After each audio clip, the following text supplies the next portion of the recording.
The first thing that I am so eager to share is something that I use myself as an astrologer, and I would say you'd be surprised how little I actually use astrology, how little I'm looking at my chart.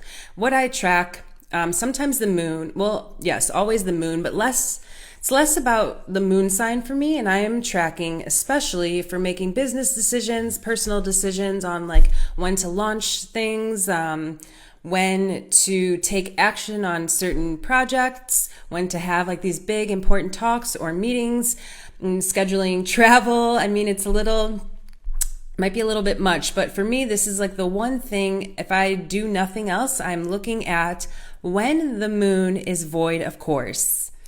Yes, so I'm gonna hopefully add something here so you can kind of get an idea. I'll look at this, it's an ephemeris, and it is telling me when the moon is void of course. And so this might be a two-part series to explain how to use the ephemeris, but basically the moon is void of course from the time that it makes the last aspect within a sign before it changes to the next sign. And so let me break it down a bit. It's an ephemeris, and I'll do a how to read this later. But first we have the void times, when the moon in void starts. The first column is the date, second column is the time. Then we have the aspect, if it was a trine, a square, and then the last column is showing which planet the moon aspected. Next we have the ingress, and this is when the moon in void period ends. And so it's showing us which sign the moon is moving into, the day and the time.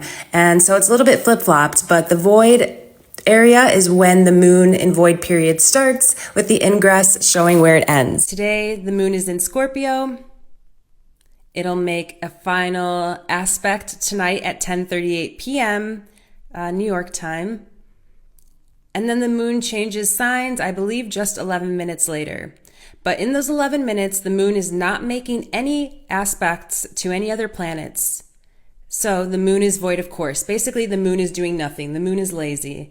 Lazy moon. I should have started with this. This is a lazy moon. And this is why during this moon, this void of course time, it's not advisable to make big decisions, to take big meetings, unless you have already started it before. So this is really like brand new things. It's almost like a mini Mercury retrograde, but it's happening every couple of days because the moon is changing signs about every 3 days, 2.5. And sometimes, like today, it's just lasting 11 minutes. That's nothing. You can chill out for 11 minutes. But some days, the moon is void of course nearly the entire 24 hours of the day. And so these are like lazy days, and it's okay. You know, sometimes you just aren't doing anything. You're not feeling like doing anything. And so many times, this is why, because the moon is void of course, and you are meant to rest and relax and read and learn and wait on taking action. And this doesn't mean like plan everything in your life so that like you're never, taking action on these times, because you'll see like that could really deter your life.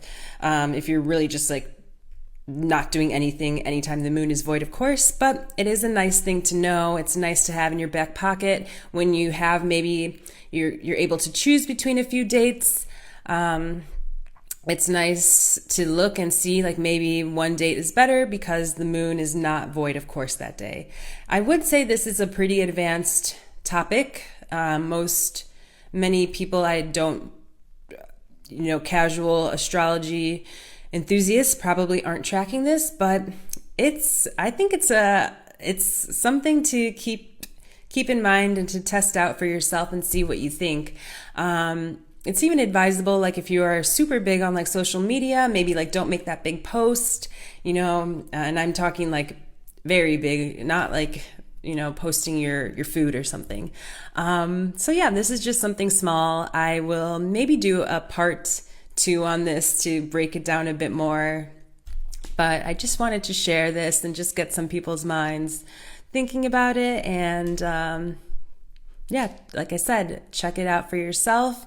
Feel free to ask me if you're confused on how to read the ephemeris. Maybe I will do just another deep dive into reading an ephemeris, because this is really how you're able to track time and what is going on astrologically, not even astrologically, astronomically in our universe here.